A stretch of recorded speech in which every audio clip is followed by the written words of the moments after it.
Salut à tous les amis, c'est Loïc, bienvenue pour un nouveau Poker Débrief. Allez, tu t'abonnes, évidemment, et tu mets la petite cloche, c'est important la petite cloche, sinon tu seras pas prévenu de toutes les vidéos, tu le sais. Je te fais un bisou. Bonjour à tous, bonjour à toutes les amis, c'est Loïc, bienvenue dans Poker Débrief, votre émission où on revient sur un exploit du poker, mais aussi parfois sur l'actualité. Et l'actualité justement, elle est brûlante avec une innovation, peut-être, en tout cas quelque chose qui a fait le buzz ces derniers jours, c'est le Winamax Arena, voilà. Une nouvelle émission proposée par Winamax en direct sur toutes leurs plateformes comme Twitch ou YouTube. Il y a une vraie idée de gamification dedans, des choses qu'on a déjà abordées avec des gens intéressants, des anciens joueurs de poker qui connaissent très bien le sujet et que j'ai invité à tout honneur la plus belle.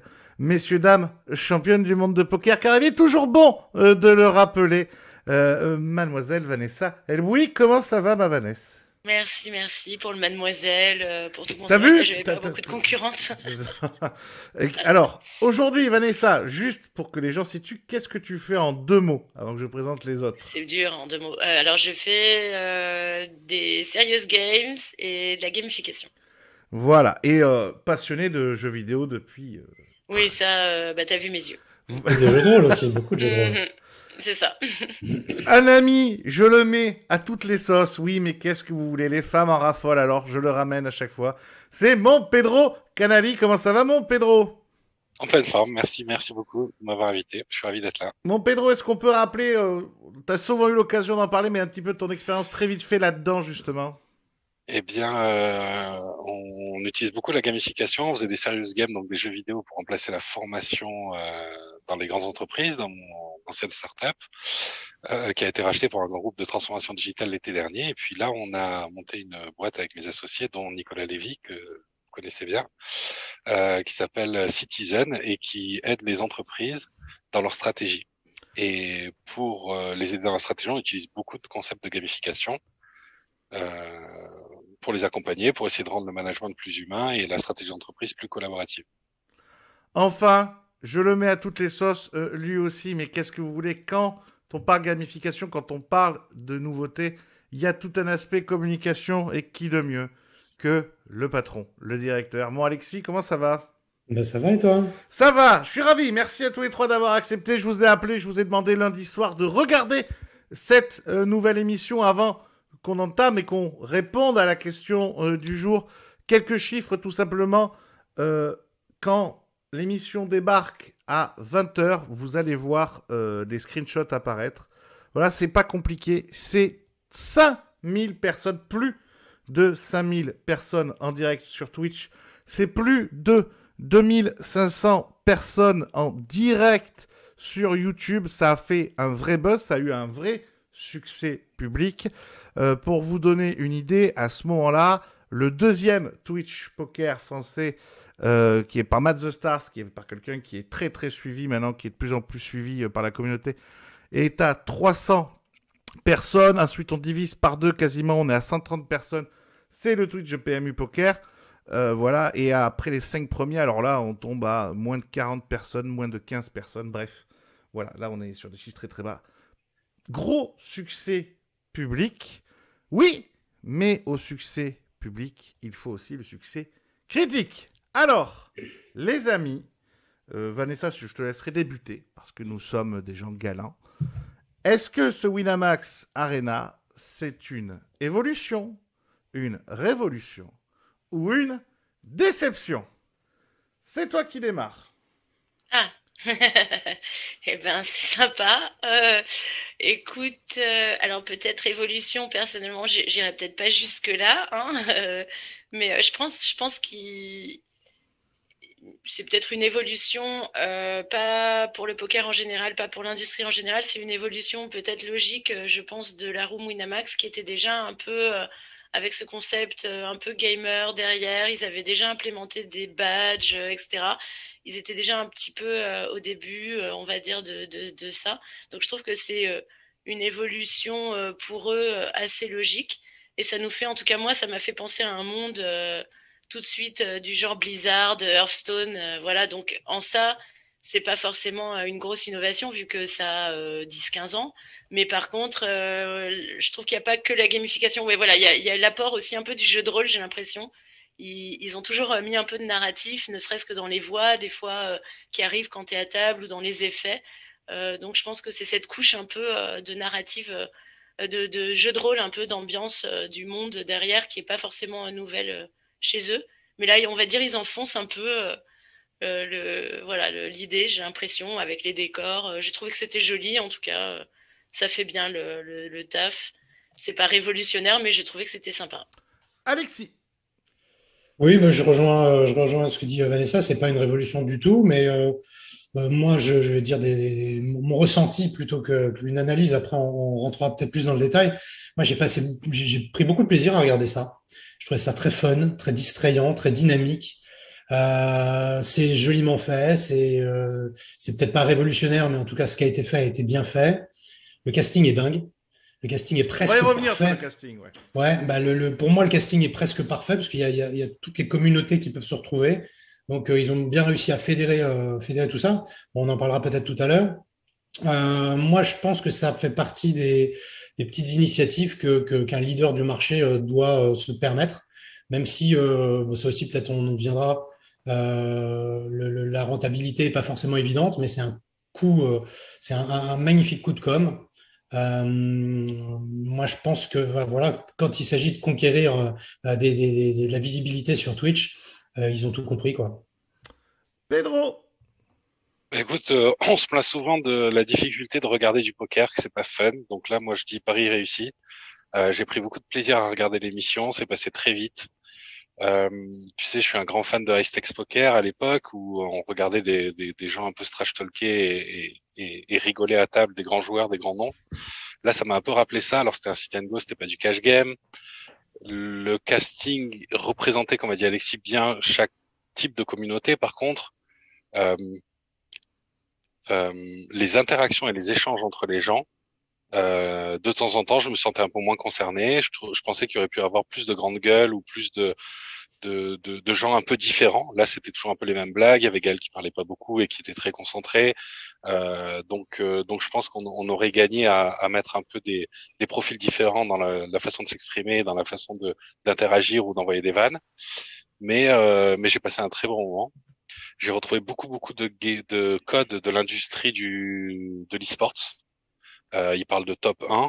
C'était un truc volé complètement pas du tout un jargon poker. C'est vraiment un mot de gamer, d'e-sports. Et en termes de rentabilité, c'était 250 € à gagner pour ceux qui avaient voté pour le premier et 25 balles pour ceux qui avaient voté pour le dernier. Je pense qu'elle est vite calculée.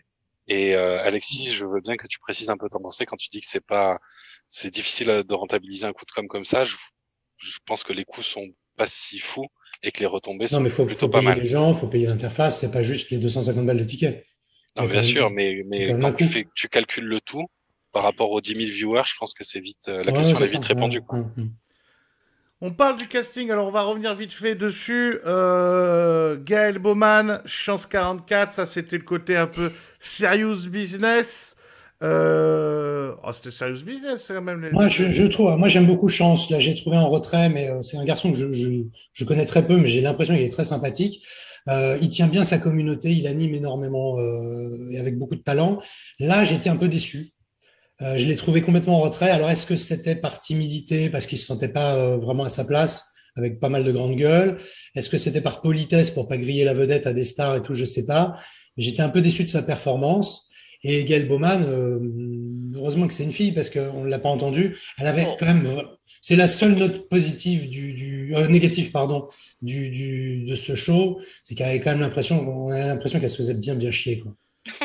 Moi, au contraire, j'avais l'impression qu'elle était concentrée, elle a bien joué, elle a un tout petit peu parlé juste ce qu'il fallait pour induire en erreur ses adversaires. Moi, je trouvais ça très fin, en tout je cas. pense qu'elle le prend très au sérieux. Ouais, c'est ça. Je pense qu'elle était plus concentrée Ouais, elle avait s'ennuyer. vraiment envie de gagner, elle. Ouais, c'est peut-être la seule qui voulait win en fait, je sais pas, parce que j'avais l'impression qu'on voyait vraiment la concentration aussi. Elle avait des gestes, tu sais, quand elle gagnait un coup, on voyait qu'elle relâchait la pression. Enfin, Moi, j'ai vu une pression chez elle qu'il n'y avait pas du tout chez les autres, en tout cas. Et Et pour ce vas-y. type d'émission, c'est peut-être pas effectivement parfait, mais avoir Mm. un des 6 qui est concentré et sérieux, moi ça me dérange pas. Ouais, faut pas les 6 comme ça, c'est sûr.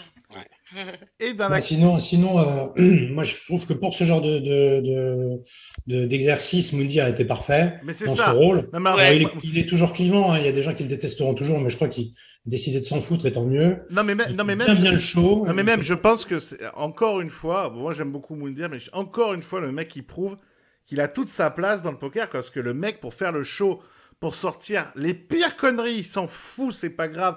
Il, est, Ouais, ouais, il se complètement. moque, Ouais, il se il met moque des l'ambiance. autres, mais il se moque de lui-même. Il a beaucoup Mm. d'autodérision. Ouais. Et c'était un peu le maître de cérémonie, Moundir, franchement, hein, je trouve. Hein. Bah, c'était le gros animateur, en tout cas, de l'ambiance. Et c'est vrai que sans lui, ça aurait été peut-être, Avec le ça aurait deuxième laissé aussi, plus là, quand d'espace même. aux autres, mais ça aurait pas été du tout la même émission, quoi. Ah, Ouais. Mais ah. il y a l'autre aussi, quand même, qui est rigolo. Eni Oui, comment? Eni Eddie, Pierre ouais. Calamusa et Eni Ah, mais Pierre Calamusa, il est exceptionnel. Non, pas bon, mais lui, on sait mais déjà. Mais oui, celui où il était très plébiscité. Oui. En tout cas, lui, j'ai trouvé que c'était un personnage rigolo aussi. Et oui, on a presque oublié de mentionner Pierre Calamusa, ce qui est vraiment honteux parce qu'il est exceptionnel. Et tu vois, je rebondis sur ce que tu disais, Pedro. Le côté concentré, je veux gagner et tout, moi je trouve qu'il l'a joué, il l'a fait. Et en même temps, il trash talk, il commente et tout. Je le trouve beaucoup plus polyvalent et on n'a pas eu l'impression qu'il s'emmerdait alors qu'on sait très bien que l'enjeu, bon, voilà. Il aurait peut-être préféré, au fond de lui-même, faire autre chose que ça. Mais on ne le ressent pas du tout. Il joue le jeu et Moi, je pense qu'il il anime kiffe ça, énormément Pierre. Hein. l'émission, quoi. Moi, je pense qu'il kiffe Pierre, ça, lui. Ah, en tout cas, il a donné l'impression, on a eu l'impression qu'il prenait beaucoup de plaisir à enregistrer ce truc. Et c'est communicatif, quoi. Ça a vraiment donné beaucoup d'ambiance. Et je pense que c'est devenu une recrue majeure de Winamax. Ouais. En peu de temps, il s'est vraiment imposé, quoi. Et Mohamed Eni, dont tu parlais, donc, mais qui lui vient, Voilà, lui, Mohamed. Ouais, c'est ça. presque un influenceur. Il adore le Il poker. m'a mais fait rire, en tout cas, Ouais, moi. Ouais. ouais, il était très bon aussi. Mais lui, c'est Et presque puis, son métier, j'ai envie de dire. et puis C'est ça. l'animateur de la soirée, alors son nom m'échappe. Harper, Harper. Harper, Harper. voilà, il a pardon, très bien pardon. fait les choses, Qui a, Harper. qui a été très en place, moi je trouve, Ouais. bien convaincant. Ouais. Ouais, il fait ça depuis longtemps. Ça se voit bien dans du son club truc. poker jusqu'à Winamax, il a toujours fait ça très bien. Donc, Ouais. Après, moi, si je puis me permettre, tu vois, si par exemple, tu as une table de 5-6, tu mets Mohamed là et Moundir, tu fais x3, c'est chaud aussi. Enfin, tu vois, va Ouais. falloir monter, Ouais. quoi. Va falloir dérocher quand même. Hein. Mais après, effectivement, je pense qu'il y a un juste milieu. Faut que quand même, peut-être aussi, le cadrage de Winamax soit clair. Dire, voilà, les gars, c'est pas un WSOP, relâchez-vous. Et c'est un show, en fait. T'es là pour le show, t'es pas là pour finalement jouer trop sérieux. T'es pas dans la tête d'un pro, là, en fait. Parce que si derrière t'as des dragons, machin, puis que toi t'es en mode poker face, c'est bizarre, tu vois. Moi, je pense bah, qu'il faut rentrer dans le truc. tu te bats pour faire gagner de l'argent à ceux qui ont voté pour toi, donc c'est bien de le prendre au sérieux et de pas Ouais, jeter c'est tes ça. jetons. Oui, oui. Et il y a Volatile aussi qui avait une posture un peu entre les deux, qui a essayé un peu de trash talker, un peu moins avec succès que Moundir, et qui était aussi dans le jeu assez concentré. Donc ouais, des C'était pas profils mauvais, assez On variés. en avait 3 en train de jouer, 3 en train de foutre le sbul, quoi. Après, c'est tout un art de faire les deux, franchement. Je pense que c'est pas naturel pour beaucoup de gens. Tu vois, si t'es pas trash talker dans la vie, que t'es pas très rigolo, ben tu vas pas d'un seul coup là, ça y est, t'as avalé un clown. Enfin, tu vois, c'est Eh, pas évident. les copains, je crois que c'est la première émission de Loïc où on n'a pas de mal à dire d'un truc.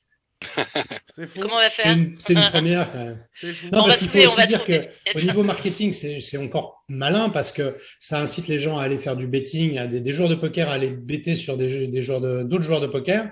Donc ça franchit pas. Enfin, tout est intelligent, hein. Ouais. Et ils ont Et dit les aussi, ils ont graphismes, annoncé. très sympa. Mm. Les graphismes étaient bien. Comme moi, ça Très m'a rappelé Hearthstone aussi. Très du coup. Hearthstone, hein, ouais. Et ils ont dit, je crois, à la fin que la communauté pourrait gagner leur place pour Ouais. venir se battre dans l'arène. Et ça, je trouvais ça très malin. Ah, ça, c'est bien, ouais, pour la classe. D'amener un amateur au milieu des sharks. Ça se faisait déjà dans le passé, dans pas mal d'autres émissions. Et je trouvais ça très malin. Ouais, c'est très très malin. Ouais, carrément, ça change Mm, tout. mm. Si on doit dire, allez, un petit truc, quand même,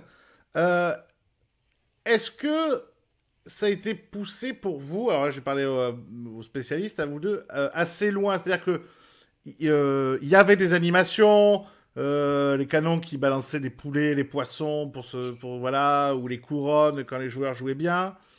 Il y avait une idée, ça je l'avais lu avant dans leur communiqué de presse, qu'il y aurait des gages. Le seul que j'ai vu, moi, c'est celui de pouvoir couper le son. Ils ont fait 2 ou 3 fois à Moundir quand il est un peu loin, etc. Mais c'est le seul truc où je m'attendais peut-être à plus. C'est-à-dire que là, le seul truc côté jeu qu'il y a, c'est on voit une carte.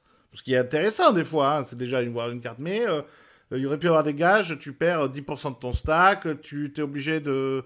t'es pas en De donner blind. ta main, Ouais. une de tes cartes. Ouais, donc non, t'es obligé, voilà, t'es obligé une de tes 2 cartes est remplacée, j'en sais rien, t'es obligé de payer la blinde alors que t'es pas du tout en blinde. Est-ce que ça aurait mérité ça, ou est-ce que là, après ça devient un peu trop peut-être? Je pense ça dépend ce que tu veux faire. T'es pas obligé de changer les règles du poker et de te faire voler ton stack selon ce qui peut se passer. Il y a eu des tentatives, il y en a eu pas mal d'ailleurs pour ceux qui connaissent Tempête sur l'échiquier, un jeu de cartes qui fait changer les règles des échecs en fonction de la carte que tu tires. Bon, ben, il y a eu des tempêtes sur le jeu de poker qui ont été tentées avec plus ou moins de succès, ça dépend, mais en tout cas, des règles qui faisaient différer, où tu perdais ton stack, où tu pouvais voir les cartes d'un adversaire, où tu pouvais avoir une 3e carte au Texas Hold'em. Il y en a qui ont réussi, il y en a qui ont un peu raté, mais je crois d'ailleurs que c'est le métier de Manu B maintenant, si j'ai pas de bêtises, chez PokerStar qui fait ça. Toute la gamification qui se fait souvent dans le Play Money d'ailleurs, pour un peu séparer le côté on change les règles en Play Money, mais on garde les vraies règles en Real Money. Est-ce qu'il fallait transverser la frontière? Je suis pas sûr. Je pense que c'est bien d'avoir gardé les règles officielles. Maintenant, il existe des mécaniques de gamification. Je vais pas rentrer trop dans le détail technique, mais en gros, tu Oui, as parce le qu'il sentiment faudrait te payer. non, moi Déjà, très cher. je vous l'offre gratuit, mais en tout cas, tu as la peur de rater quelque chose, la pression sociale, l'autonomie, le sens. Tu as plein de mécaniques de gamification qui n'ont pas été utilisées là spécifiquement, mais c'est déjà un bon premier pas et je crois qu'on n'est pas les seuls à dire du bien de cette émission. J'en ai entendu beaucoup de bien depuis le début. Les audiences l'ont prouvé aussi. Euh, donc, non, j'ai envie de dire que c'est une très, très, très belle première étape. Oui, puis c'est pas facile, pardon, comme Vas-y. tu disais, faut trouver un équilibre. C'est pas évident, oui. Où est-ce que tu mets le curseur, tu vois, parce qu'effectivement, si tu arrives et que tu changes les règles, comme disait Pedro, bon, il y a déjà tellement de variantes du poker, tu te dis, est-ce que je réinvente pas le truc? Parce que voilà, ça y est, je vais inventer le stud Omaha Badoogie, tu vois, bon, enfin, où il faudrait plutôt, je pense, plutôt le simplifier dans ces cas-là, parce que des pokers compliqués, il y en a déjà plein plein. Mais c'est vrai que d'un seul coup, tu vois, si ça se transforme en dame de pique ou en mistigris ou en jeu comme ça, bon, ça peut faire bizarre. Après, comme disait Pedro, c'est plus effectivement, moi je pense qu'on pourrait rajouter peut-être, oui, d'autres, comme tu disais aussi, Loïc, d'autres gages, etc. Ça pourrait faire de toute manière qu'il y ait d'autres options, ça oui, c'est possible. Faut rester quand même sûrement dans le vrai jeu aussi. Pedro, il y a presque 4 ans, on faisait une émission de tour de table où Alexis était là. Son Alexis est toujours là, voilà, principe de base. Où déjà, Quand il y a à bouffer, hein. il y avait à bouffer, ouais. Tu nous avais dit déjà à l'époque, la gamification, c'est un des axes extrêmement importants que le poker n'a pas pris comme virage, et ça Oui. va être nécessaire. Depuis 1 an et demi, 2 ans, il y a une room qui casse tout dans le monde qui s'appelle GG Poker, où justement tous les joueurs ont salué les grilles de tournoi évidemment, mais ont aussi salué le côté fun, le côté accessible, le côté jeu. Est-ce que c'était finalement un passage obligé de Winamax d'arriver à ça? Est-ce que la Winamax Arena, c'est le début d'une obligation pour pouvoir évoluer contre la concurrence?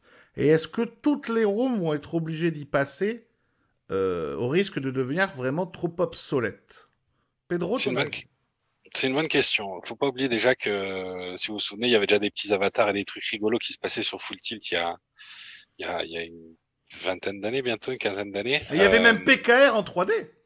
Il y avait PKR en 3D, il y avait des feux d'artifice sur le tout premier party poker quand tu gagnais une main que tu pouvais désactiver. Heureusement, ça devenait vite infernal. PokerStar a fait pas mal de trucs de gamification aussi. Bref, c'est pas nouveau, hein. Par contre, avoir pris le côté communautaire, social et aller piocher dans les codes de l'e-sports, ça c'est beaucoup plus récent et c'est à mon avis, à mon sens, vraiment obligatoire à l'heure actuelle où les jeux vidéo, enfin e-sports pètent des records d'audience et c'est ce que les rooms cherchent aujourd'hui. Donc j'ai aucun doute que ça va continuer à aller dans ce sens-là. Vanessa? Oui, bah, je trouve aussi, je pense pas forcément que ça soit le chemin obligatoire, mais on va dire, ça dépend aussi, c'est un peu un positionnement. J'ai l'impression que Winamax était quand même fortement positionné déjà comme ça, en tout cas sur un univers un peu comme ça, gamer. Et avec Guns Euh, and Glory, ouais, voilà, déjà peut-être qui. plus eux déjà que PMU, par exemple. Tu vois, ils étaient déjà un peu plus dans la matrice, on va dire. Euh, donc après, oui, effectivement, les techniques pour y arriver, parce que la gamification, finalement, c'est pas que amener des petits jeux. Donc il y a quand même derrière, effectivement, développer les communautés, transmettre le pouvoir de ça que ça peut faire. Quand tu as un buzz comme ça, ben c'est très puissant. Donc effectivement, si tu rates ça, c'est plus si tu rates cet ensemble, c'est plus c'est peut-être plus problématique. En tout cas, Winamax je pense à un espèce de terrain d'avance peut-être là-dessus. Et Alexis, ça peut attirer. Toi, tu disais c'est pas forcément rentable. Tu penses pas que ça peut attirer une nouvelle clientèle? Non, non, non, c'est pas tout à fait ce que j'ai dit. J'ai dit non, quand on fait ce genre d'opération, il faut calculer la rentabilité, c'est tout. C'est pas immédiatement rentable parce que ça ne rapporte pas d'argent. Et c'est pas parce que tu ne vois pas l'argent que ça rapporte que ça n'en rapporte pas. C'est ça que je dis. Moi, sur ce sujet de la gamification, je me souviens très très bien de cette émission et j'avais dit à l'époque, et comme les gens n'iront pas revoir l'émission, je le répète, euh, si tu montres l'industrie du poker, ce qu'est un tournoi de poker à quelqu'un qui est développeur dans le jeu vidéo ou spécialiste de e-sport et que tu lui dis en plus combien ça rapporte, il tombe de sa chaise. Parce que on est au Moyen Âge de l'animation, du dynamisme, de la gamification. Je confirme. Il y a effectivement des choses très intéressantes. Guns and Glory, il y a eu des initiatives, il y a eu des améliorations, mais il y a une marge de développement considérable. Donc ça, c'est le premier point. Le second point, c'est que l'orientation du peu qui a été fait par certains, notamment PokerStars, me semble être complètement hors sujet. Et je suis très étonné parce qu'effectivement, c'est Manu B, comme tu l'as dit, Pedro, qui n'est pas non seulement pas un imbécile, mais qui connaît bien le monde du jeu et la façon de jouer avec énormément de recul. Je ne parle pas de poker, hein, la façon de s'amuser, de divertir les gens. Et à mon avis, chacun en parle, et puis je suis content d'avoir l'avis de Vanessa et Pedro, mais ils sont complètement hors sujet. Balancer des tomates à tes adversaires, c'est pas fun. Ou c'est fun une fois, deux fois, trois fois, mais ça n'apporte pas de valeur ajoutée. Il y a beaucoup de choses à développer et je pense que là, ça fait partie des trucs où ça a été validé en réunion par des gens qui n'y ont pas réfléchi ou qui ont validé trop vite. La gamification, c'est pas envoyer des tomates ou balancer un paquet de Kleenex. Ça, c'est du n'importe quoi. C'est même pas sérieux. Si tu réfléchis à la philosophie d'un site mondialement connu qui pèse plusieurs milliards à l'échelle internationale, envoyer des tomates, mais je trouve pas ça digne du poker, de la compétition, des valeurs du poker et d'un site comme ça. Donc je pense que c'est complètement hors sujet. Mais parce que c'est ce qu'il y a actuellement là, c'est-à-dire aujourd'hui je vais jouer sur PokerStars, je peux envoyer C'est des tomates. c'est le genre de piste qui est effectivement développé. D'accord. Autre chose, ils sont un peu ramassés avec leur, ça serait bien d'avoir l'avis de Pedro avec leur jeu en réalité virtuelle, que je trouve techniquement plutôt convaincant, mais je sais pas trop où ça en est, je sais pas où c'est parti là-dessus. Est-ce que tu as des infos, non? Non, malheureusement, j'ai pas d'infos. On a l'impression que ça a pas pris, quoi. Ouais, je sais pas du tout. Je pourrais me renseigner, mais là, j'ai pas de news de ça. Après, c'était comme Play Money, non? Oui, oui, bien sûr, bien sûr. Ouais, c'est ça. Mais ça aurait C'est-à-dire pu. tu joues en VR. Ouais. J'avais fait la démonstration, c'était plutôt convaincant, mais Bon après il faut déjà, il n'y a pas tant de ça enfin il n'y a pas beaucoup de gens qui utilisent la VR C'est après ça aussi. en plus. non, je voulais alors plus sérieusement rebondir sur ce que disait Pedro tout à l'heure. Moi, je suis pas trop d'accord avec toi, Pedro, là-dessus. Je trouve qu'il n'y a pas eu trop de, de tempêtes sur l'échiquier au poker réussies. Oui, j'ai dit avec des succès plus ou moins réussis, ça voulait dire Moi, ratés, j'ai quoi. l'impression qu'ils sont un peu tous plantés quand même. Ouais, Et je sais que moi, enfin, à l'époque où je quittais Ah, mais c'est juste PokerStars, que Pedro, il est sympa, quoi, en fait, c'est tout. sur la voilà. dernière année, on travaillait justement avec Manu B et tout sur des cartes à effets spéciaux, etc., pour rendre le jeu plus fun. Et en fait, c'est un échec complet parce que tu le rajoutes, tu penses que ça rajoute du fun à partir du moment où tu maîtrises déjà convenablement le jeu, mais le débutant, ça lui rajoute des trucs, c'est une complexité complètement dingue. Et là où je te rejoins complètement, c'est qu'en fait, il faudrait mieux simplifier le jeu plutôt que de le rendre encore plus complexe avec on rajoute des cartes, des cartes qui disparaissent. On peut rajouter une sixième carte après la river, etc. Au final, ça perd les gens, quoi. Oui, il faudrait plutôt aller sur la simplification Ouais. que sur des trucs. Après, c'est possible quand même de simplifier un petit peu. Moi, je sais que ça m'est arrivé de faire juste des petits exercices pour le langage corporel, par exemple, et d'essayer de mettre en simulation, en situation. Et du coup, ils pouvaient avoir. Mais c'est pas vraiment un jeu, c'est juste essayer de dire, je vais jouer un bout de la partie, me mettre en simulation, et du coup, ça devient un peu accessoire, quoi. Tu vois, tu te retrouves avec un 2 de pique, quelle tête tu fais? Bon, bah là, tu prends moins de risques que les faire jouer à l'OMA, tu vois. Hmm. Il y a ça aussi. Mais sur la simplification, à mon avis, il y a pas mal de choses à faire. Ouais, sur la simplification, il y a vraiment des Euh, trucs cool. je pense que ça n'a pas encore été creusé dans notre industrie, mais je prends l'exemple de Magic, qui est un jeu d'une complexité folle. Les chercheurs en IA disent que c'est peut-être le jeu le plus dur au monde. Euh, Personne regardait ça sur Internet. Les e-sports de Magic sur Twitch, ça marche pas du tout. Enfin, en termes de viewers, c'est très petit. Le software était d'une complexité folle. Les débutants étaient paumés et complets. Et donc, ça a jamais explosé médiatiquement. C'est toujours resté le jeu de cartes le plus joué au monde, oui, mais Mais c'est sur la niche. table de la cuisine avec pas de médias. Et c'est un peu comme le poker en fait. Et donc, il y a 2 ans, 3 ans, ils ont réussi un tour de force. Ils ont réussi à créer un software qui était très adapté à l'e-sport, beaucoup plus simple. Ils ont simplifié les règles au minimum. Ça reste compliqué, mais c'est quand même beaucoup moins compliqué qu'avant quand tu jouais sur l'ancien software. Et du coup, les scores d'audience sur Twitch ont commencé à monter.